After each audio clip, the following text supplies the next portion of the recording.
China স্কলারশিপের কথা মাথায় আসলে কেন একটা দক্ষ কনসালটেন্সির সহায়তা প্রয়োজন বা দক্ষ কনসালটেন্সি শরণাপন্ন হবেন, এই বিষয়টা নিয়ে আলোচনা করব।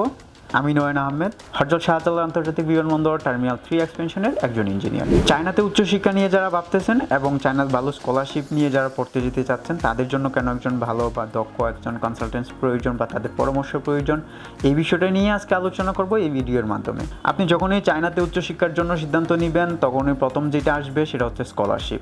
আপনি যদি একটা ভালো স্কলারশিপ না পান, তাহলে আপনার যে 4 বছর 3 বছর যে পড়াশোনার যে ডিউরেশনটা রয়েছে, সেই সময়টা কিন্তু খুব বেশি ভালো যাবে না।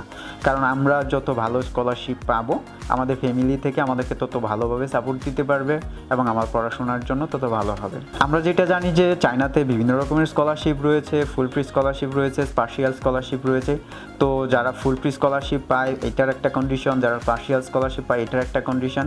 তবে স্কলারশিপটা যত ভালো হবে, যত সিকিউর হবে, আপনার জন্য তত ভালো হবে। কেউ একজন আপনাকে ইনফর্ম করলো বা আপনি কোনোভাবে জানতে পারলেন যে একটা ইউনিভার্সিটিতে আপনাকে ফুল ফ্রি স্কলারশিপ দেওয়া হবে, আপনার যে রেজাল্ট রয়েছে সেটার উপর ডিপেন্ড করে, যেহেতু চায়নাতে কোনো ভর্তি পরীক্ষা হয় না। এখন আপনি বিস্তারিত না জেনে সেই ইউনিভার্সিটিতে অ্যাপ্লাই করে ফেললেন বা আপনার অ্যাডমিট হয়ে গেলেন আপনি, দেন ওখানে যাওয়ার পরে আপনি আলটিমেটলি জানতে পারতেছেন যে আপনার যে ফুল স্কলারশিপটা সেটা 4 বছরের জন্য না, প্রথম 1 বছরের জন্য এবং পরবর্তী 3 বছরের জন্য আপনার যে কন্ডিশনটা রয়েছে ইউনিভার্সিটিতে ধরে রাখার জন্য আপনার ফুল ফিটা, সেটা খুবই হার্ড। আপনি যদি সেটা ধরে না রাখতে পারেন, তাহলে আপনাকে ডাবল পেমেন্ট করতে হবে। তখনই কিন্তু একটা সমস্যার সম্মুখীন হতে হয় বা তখনই হচ্ছে মেন সমস্যাটা হয়। তো সেটার জন্য একটা ভালো স্কলারশিপ খুব প্রয়োজন। আর সেই ভালো স্কলারশিপের খোঁজ বা ভালো স্কলারশিপের পরামর্শটা আপনাকে যে জানে, যে দক্ষ, সেই দিতে পারবে। তো সেটার জন্য একজন ভালো কনসালটেন্টের প্রয়োজন।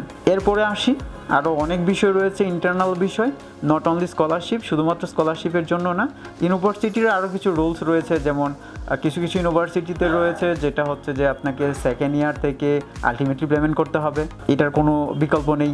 কিছু কিছু ইউনিভার্সিটি রয়েছে যে আপনি টপ 60% আসতে হবে, 40% আসতে হবে, এরকম অনেকগুলো কন্ডিশন কিন্তু থাকে। তো এই বিষয়গুলোও কিন্তু আপনাকে একজন ভালো কনসালটেন্ট যার অভিজ্ঞতা রয়েছে সে আপনাকে জানাতে পারবে। এরপরে যেটা, সেটা হচ্ছে যে আপনি একটা পোর্টালে ঢুকলেন ইউনিভার্সিটিতে আর অ্যাপ্লাই বসে গেলেন। বিষয়টা আসলে এতটা সহজ না, আবার এতটা কঠিনও না যদি আপনি না জানেন। তো আপনি জানেন না এখানে কোন বিষয়টা ইম্পোর্ট দিতে হবে, কীভাবে হচ্ছে আপনার পেপারগুলো সাবমিট করতে হবে, না জানার কারণে কিন্তু আপনাকে অনেক একটা দীর্ঘ সময় ব্যয় করতে হচ্ছে এবং দিন শেষে আপনি রিজেক্ট খেয়ে যাচ্ছেন ইউনিভার্সিটি থেকে, যেটা আপনার হয়তো না যদি আপনি একজন ভালো কনসালটেন্টের মাধ্যমে করতেন বা দক্ষ যারা রয়েছে তাদের মাধ্যমে যদি করতেন, তাহলে কিন্তু আপনি রিজেক্ট চাইতেন না। এখন আপনি যে রিজেক্ট গেলেন বা রিজেক্ট হয়ে গেলেন, সেটা কিন্তু আপনার ভুল করার কারণেই। সো যদি একজন ভালো কনসালটেন্টের মাধ্যমে করেন, তাহলে সেই বিষয়টাও হচ্ছে না, তাহলে আপনি সহজে অ্যাডমিটটা হতে পারতেছেন। এছাড়াও যারা হচ্ছে বিভিন্নভাবে কনসাল্ট করে থাকে বিভিন্ন স্টুডেন্টদেরকে, তারা কিন্তু শুধুমাত্র আপনার অ্যাপ্লিকেশন বা একটা নির্দিষ্ট সময় পর্যন্ত আপনাকে হেল্প করবে তা না। অনেক কনসালটেন্ট রয়েছে যারা হচ্ছে আপনাকে A to Z হেল্প করবে, বাংলাদেশের প্রথম দিন থেকে ডে 1 থেকে একেবারে লাস্ট পর্যন্ত আপনাকে হেল্প করবে চায়নাতে পৌঁছানোর পর পর্যন্ত। সো এমনও আছে যারা হচ্ছে আপনাকে প্রথম দিন অ্যাপ্লিকেশন থেকে শুরু করে আপনার ইউনিভার্সিটি অ্যাপ্লিকেশন, আপনার পেপারসগুলো বাংলাদেশে DSL করে নিয়ে আসা, আপনার অ্যাডমিশন লেটার, আপনার JW0202 রয়েছে যেটা, এবং হচ্ছে আপনার এই পেপারসগুলো আপনাকে এনে দিবেন। এই পেপারসগুলো আনার পরে কিন্তু আপনার কাজ শেষ না, আপনাকে কিন্তু অ্যাম্বাসিতে অ্যাপ্লাই করতে হবে। সো অ্যাম্বাসিতে অ্যাপ্লাই করতে যেও কিন্তু একটা হ্যাসেল থাকে, বিকজ একটা 9 পেজের, আমি যতটুকু জানি একটা 9টা পেজের হচ্ছে একটা অ্যাপ্লিকেশন ফর্ম থাকে, সেই 9টা পেজেই আপনাকে হচ্ছে ফিল আপ করতে হবে। তো আপনি অনেকেই যারা নতুন হয়তো বা জানেনই না, আপনার পেপার চলে আসছে ইউনিভার্সিটি থেকে, বাট আপনি এখনই হচ্ছে কীভাবে অ্যাম্বাসিতে অ্যাপ্লাই করবেন আপনি সেটাই বুঝতে পারতেছেন না। তো সেইখানে যদি আপনার কোনো ভুল হয় অ্যাম্বাসিতে, তো আপনি অ্যাম্বাসি ফেস করতে পারতেছেন না, আর অ্যাম্বাসি ফেস না করতে পারলে আপনার ভিসাও আসতেছে না। তো যারা দক্ষ বা যারা জানে তাদের শরণাপন্ন হলে আপনাকে সেই বিষয়টা হেল্প করতে পারতেছে। এবং ভিসা হয়ে যাওয়ার পরেও আপনাকে হচ্ছে এয়ারপ্লেনের টিকিট, অনেকেরই বাজে এক্সপিরিয়েন্স রয়েছে, আমার নিজেরও বাজে এক্সপিরিয়েন্স রয়েছে এয়ার টিকিট নিয়ে, এটা আমি অনেকবার বলেছি। তো এইটা তারা হেল্প করতে পারে। এবং চায়নাতে পৌঁছানোর পরে আরেকটা সমস্যা হইতে পারে, যেটা এয়ারপোর্ট থেকে পিক আপ করে ইউনিভার্সিটিতে নিয়ে যাওয়া, কারণ এখানে আপনি সম্পূর্ণই নতুন, টোটালি নতুন। আপনি কীভাবে ইউনিভার্সিটিতে যাবেন, কীভাবে ট্যাক্সি কন্ট্যাক্ট করবেন, আপনি কিছুই জানেন না। কেউ যদি আপনাকে নিতে না আসে, আপনি কিন্তু একটা ভোগান্তিতে পড়ে যাবেন। তো হয় তারা এই বিষয়টাতে আপনাকে হেল্প করতে পারবে, সেটার জন্য হলে একজন কনসালটেন্টের প্রয়োজন।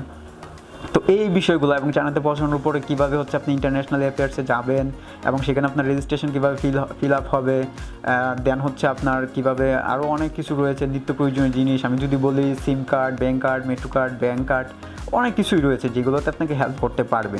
যারা প্রপারভাবে এই বিষয়গুলো হেল্প করে তাদের সাথে কন্ট্যাক্ট করবেন, যারা এই বিষয় নিয়ে দীর্ঘদিন ধরে কাজ করে তাদের সাথে কন্ট্যাক্ট করবেন। আশা করা যায় তাহলে আপনি খুব সহজে আপনার যে উচ্চশিক্ষার জার্নিটা সেটা খুব সহজ হবে, তাহলে আর আপনার অভিজ্ঞতা খুব খারাপ হবে না। যেটা আমার নিজের কিছু অভিজ্ঞতা রয়েছে খারাপ, আমি সেই দিক থেকে বিবেচনা করে বললাম যে যখনই হচ্ছে চায়নাতে উচ্চশিক্ষার জন্য ভাববেন, ভালো একটা স্কলারশিপ ভাববেন, তখন একটা ভালো কনসালটেন্সে শরণাপন্ন হওয়া উচিত। এই হচ্ছে আমার পরামর্শ। যাই হোক, ভালো থাকবেন। এই ভিডিওর মাধ্যমে কিছুটা হলো ইনফরমেশন পেয়েছেন যে চায়নাতে যখনই হচ্ছে পড়াশোনার কথা ভাববেন তাহলে প্রথমে কী করা উচিত, কেন একজন কনসালটেন্সির পরামর্শ নেওয়া উচিত। দক্ষ কনসালটেন্ট, আমি আবারও বলতেছি, যারা অনেক দিন ধরে কাজ করে এবং দক্ষ তাদের শরণাপন্ন হবেন। যেই কারোর কাছে যাবেন না তাহলে কিন্তু আলটিমেটলি ট্র্যাপে পড়েই যাবেন। তো ভালো থাকবেন, সুস্থ থাকবেন। আসসালামু আলাইকুম।